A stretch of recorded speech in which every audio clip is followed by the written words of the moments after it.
Regarding Men, Episode 35, Kill Men to Stop Patriarchy. Hello, everyone, and welcome to Regarding Men. Yes, Regarding Men, and today we're going to talk about an article. But before we do, Paul Elam's here today, Hey. as is Janice Fiamengo, both of whom are wonderful human beings and experts in men's issues. And today we're going to talk about a really specific men's issue. It's an article by Mona Eltahui, I think is the way you pronounce it, and I'm just going to say Mona from now on. But there was an article, and check this out. Here's the title of the article. I want patriarchy to fear women. Mona Eltahui says the time for being civil, peaceful, and polite is over. And she goes on. It's worse than that. She's advocating violence of women against men because of this octopus she sees of patriarchy, where the arms of patriarchy are all these things like misogyny and homophobia, and all these arms are grabbing women. And the women need to fight back, Paul and Janice. They need to fight back and hit each other. You know, they hit men. They need to be violent against men. This is crazy stuff. I mean, just imagine for a second that anything having to do with men, they said, well, he just needs to hit her. You know, that'll solve that problem. He just needs to hit her. I mean, domestic violence, it used to be, long ago, they'd say any violence is bad. And then it sort of shifted. And it's only men's violence is bad. Women are just protecting themselves. Mm-hmm. So it's the same kind of crap we see here. It's like justification for women to be violent is what I see as the basis to this article, which is crazy feminist crap. What do you guys think about this? I gotta say, this is where feminist ideology was destined to end up. Yeah. It was always going to end up here, folks. And guess what? This is not the worst of it, because within a few years, you'll see articles not about hitting men, but about shooting them and cutting them. This is where this hateful ideology ends up. And Mona, what's her name? I'll just call her Big Red 2. Stick her picture up there. She looks just like Big Red of Canadian fame with the fire engine red straight out of a 49-cent bottle of hair dye. But she's got a working model, like Tom said. It's the octopus, it's misogyny, it's white privilege, it's homophobia. I guess since she's of Egyptian origin, there's Islamophobia in there. That I guess that has to be part of the great patriarchal system. Undoubtedly. And we should react violently to this. We should make men, she's not wanting patriarchy to fear women. She's wanting men to fear women. And guess what, Mona? They already do. Yeah, really. This is why that you see men playing by Mike Pence rules, and why you're seeing articles on Wall Street where companies are just like not hiring women in order to avoid problems. They're already afraid. And they're afraid of the proxy violence that is committed on behalf of women, and the proxy aggression from HR departments, from academics, from all sort of areas of life. We're already afraid. And she, I think, is feeding off of that fear. She likes it. She wants to be feared. I think it makes her feel powerful to be feared. And this is one of the things that I've got to say to feminists, that the fundamental core problem here, feminists always are great to say, when a man is strong, he's viewed as a leader. But when a woman is strong, she's viewed as a bitch. And I'm saying that this woman, Mona, is the example, the perfect example that no, the problem is that you don't understand the difference between being a bitch and being strong. You're sitting here bragging about initiating physical violence and wanting people to fear you. That's not what leaders do. That's not what strong people do. They lead. They inspire others to want to follow. They don't try to make the world crawl at their feet. And this is just sickness. It's pure sickness. An absolutely arrogant, narcissistic bully trying to brag about being a bully and saying she's being a bully for the betterment of women. Yes. Give me a fucking break. This is bullshit. Yeah, and given a very respectful hearing in the CBC, Canada's national broadcaster, never a bit of doubt. I mean, you know, it's absolutely unimaginable that you know, a man advocating anything anywhere near this would be interviewed at all on the CBC, the left-leaning feminist CBC. And certainly would receive absolutely no pushback and all these respectful questions. It's amazing. And I mean, the thing that struck me, she says here, you know, the most outrageous thing she said, perhaps, although everything is outrageous when she talks about women, you know, urging women to be sinful, and how the time for, you know, the time for civility and politeness is over.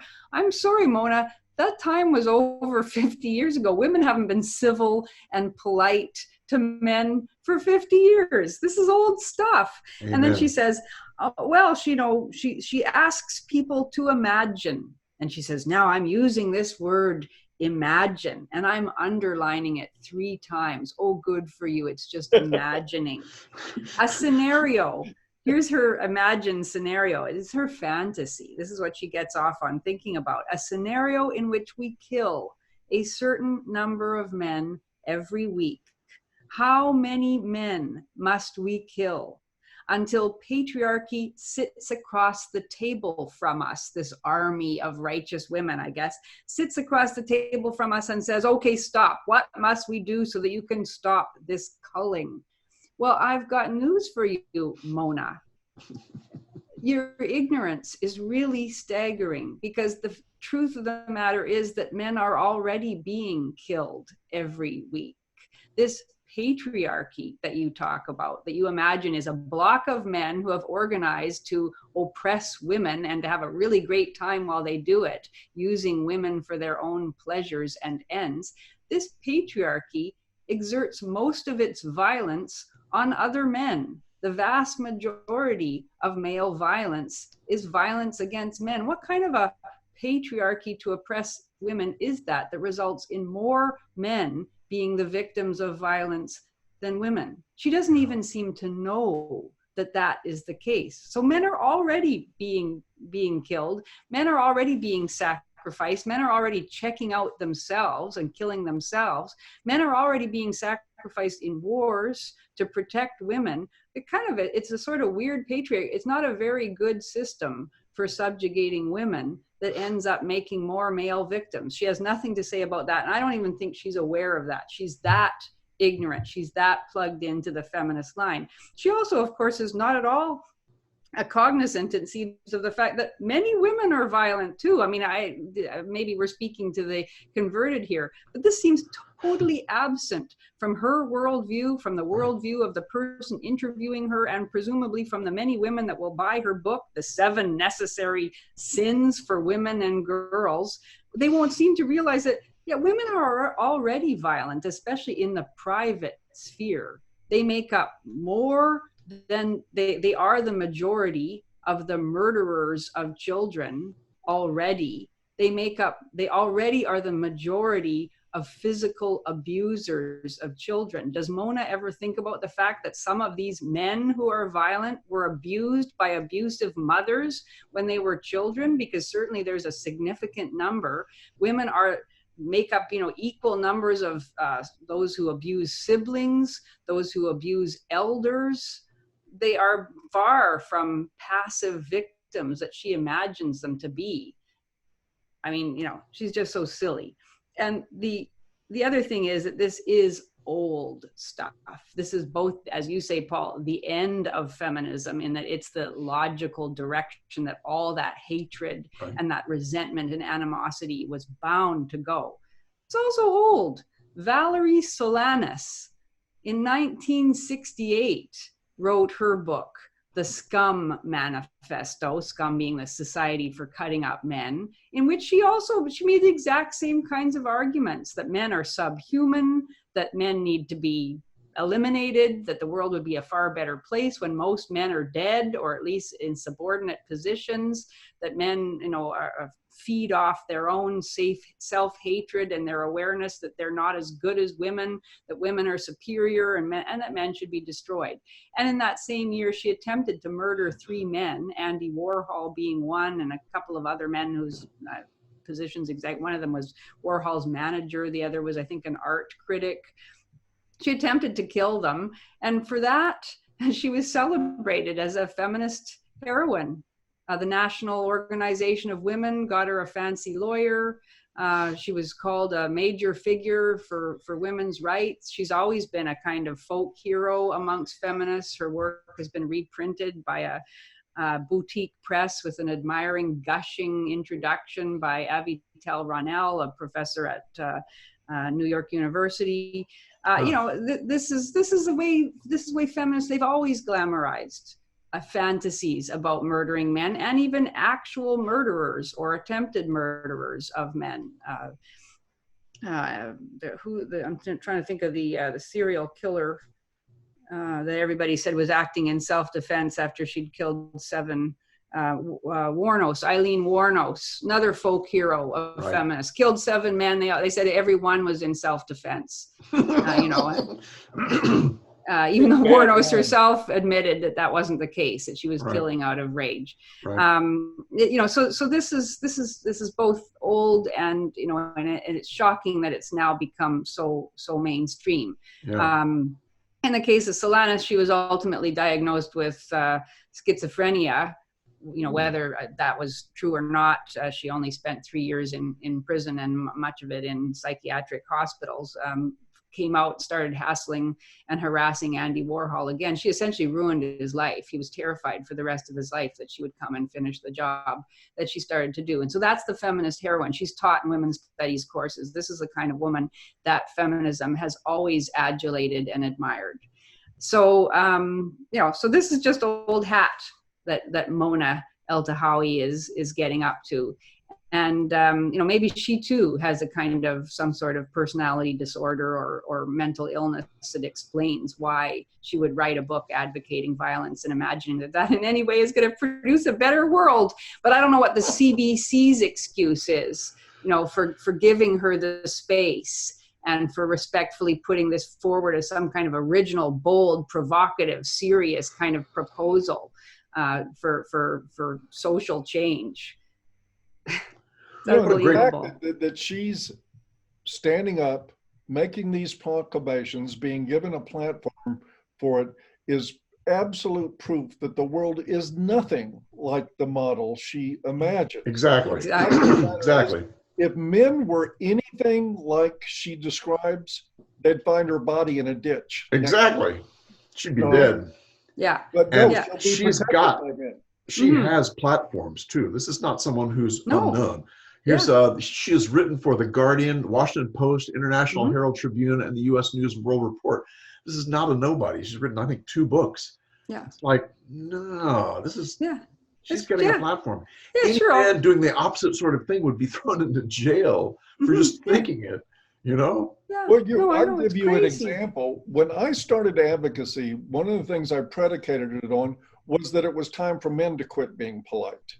That we really did. Now, I was always anti-violence, and I stated that from the beginning, that I had no room in any advocacy for violence as a political expression. I think it's just absolutely unnecessary, wrong, and unproductive.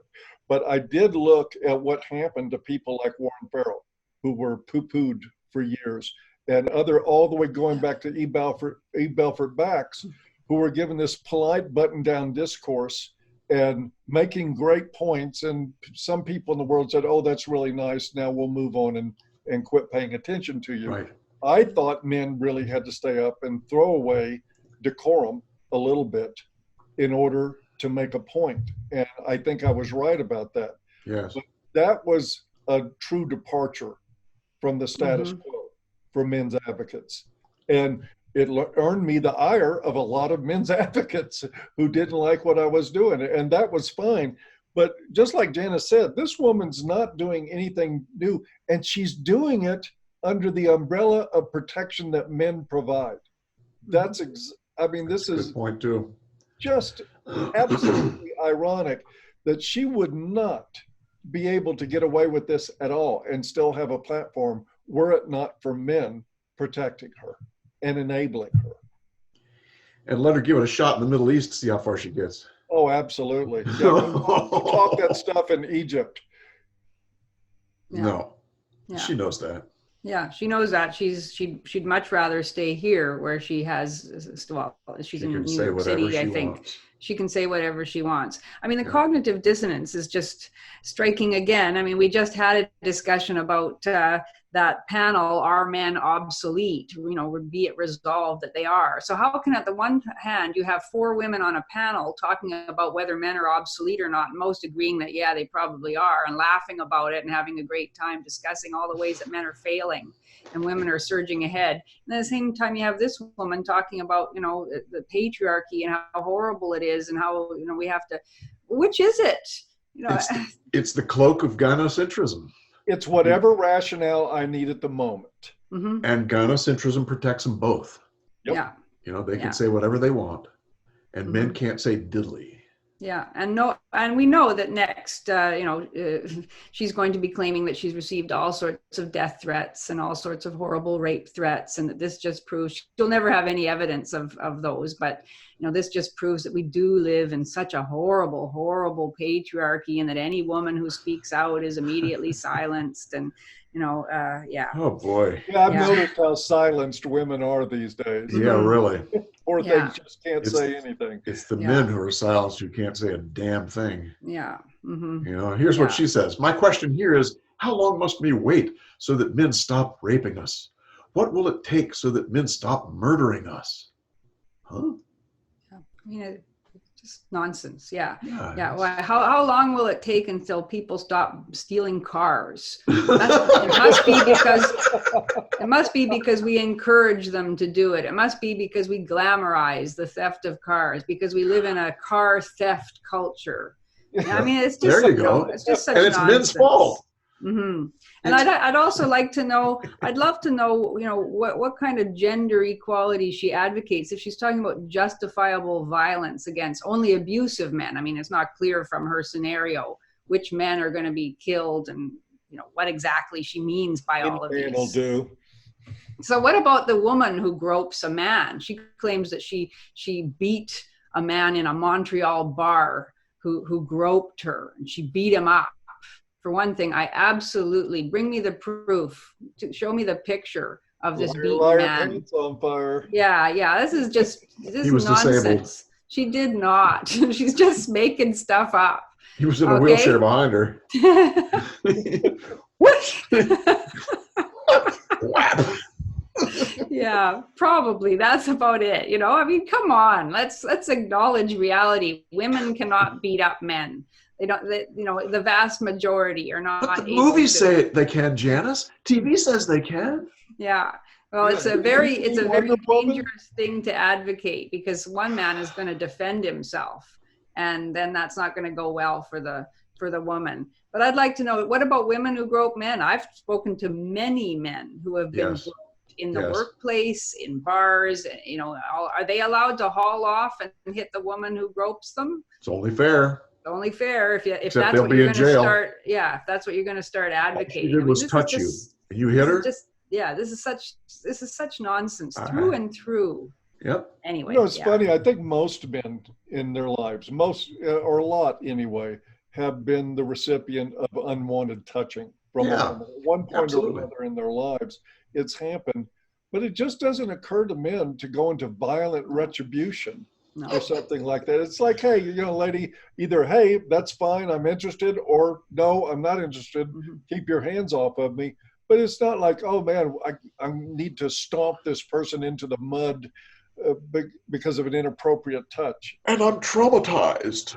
Mhm, Yes, I have to have therapy, and I have Yeah, to speak yeah. about it in the House of Commons and weep and have everybody applaud me for being a survivor of sexual assault. You know, And Yeah. talk about how brave I am. how incredibly forward. brave I am. Yeah. Yes. Yeah. Oh, well. Yeah. So, so I think definitely Mona El Tahui, we definitely give you our Puta prize. She might be the best. She is the really, Puta I think prize. she deserves Puta of the year. She's really, Wow, I Really? didn't know we were going to have a Puta of the year, but I tell you what, if anybody qualifies since, let's say, Valerie Solanas, it would be what's her name again? El Tahawi. Elvis? El Tahui. Oh, El Tahui. Yes, man, don't get me started on that name. Anyway, she definitely deserves Yeah. the flying Puta. She really does. And I will say quite honestly, I hope she doesn't buy her own bullshit, because she could end up really getting hurt. Mm-hmm. Yeah. And I still, as much as I despise people like this, don't want to see that happen. Yeah. If she buys her own craziness and starts attacking men physically, one of these days she'll go after the wrong one. Mm-hmm. And that'll be it for her. Yes. Yeah. And that would be perhaps just, but sad just the same. Mm-hmm. Yeah, well, a society, the kind of society that she seems to imagine and to want to actually bring into being would be, it would be very, very, very dangerous society for women, and it would be horrific beyond imagining. And she must be delusional that she seems to think it could produce something good. So yeah, I hope that she doesn't actually enact any of her fantasies too. Yeah, really. Either she's delusional, or she's playing to the violence against men fantasy that is so common today, running through social groups. It is. Mm-hmm. Yes. Yeah. Yeah, and that was another thing I was going to say about her idea that, this fantasy that let's sacrifices or murder a certain number of men per week until patriarchy comes to the table. It's not going to make a hill of beans difference. Whenever they show those videos where a man is being abused in a public space versus when a woman is being abused in a public space, nobody cares about the man. Patriarchy, if that's what we live under, doesn't give a damn. Men can be abused, men can be murdered. Society happily chugs along. It's when the women are being abused, the people spring to their defense. Yes. So they get a hangnail. So I don't think she really imagines that. I agree with you, Paul. This is just part of a fantasy. This is the logical outcome of this incredibly stoked, socially respectable, continually, ramped up hatred of men and fantasy of violence against men. Indeed. Yeah. Indeed. So there's no humanitarian award today? Well, I wouldn't think so. In a world where, Mona the Puta has found herself multiple platforms and the lauding of her peers and accolades from media, nobody's risen to a humanitarian award in the midst of all that. Paul, I have one suggestion. Okay. The commenters in her article. Mm-hmm. Yeah. One guy said, good. When countries make statements like this to each other, they're considered as declarations of war. Mm-hmm. Another guy said, I have a phobia against hate-filled toxic people who are immersed in forming tribal-based identity groupings from a smug, elitist, judgmental pulpit. Yeah. Well said. Johnny, we have a winner. I think those two guys, man, and you better believe they're probably men, but those two guys, let's put them up as humanitarians. Okay, Absolutely. Because if you read the comments of this article, you'll see almost everyone is going, bullshit. But everyone, the feminists are applauding you. But you know something? Men are going bullshit, so nobody cares. Exactly, Paul. You got it. You got it. Are we finished? Yes, and so. We care. That's why we make the big bucks. Because we hold men in high regard. Absolutely. Yeah, and men are good. Indeed, they are. Good. So we'll see you guys next week. All right. You take care. Bye-bye. Bye-bye.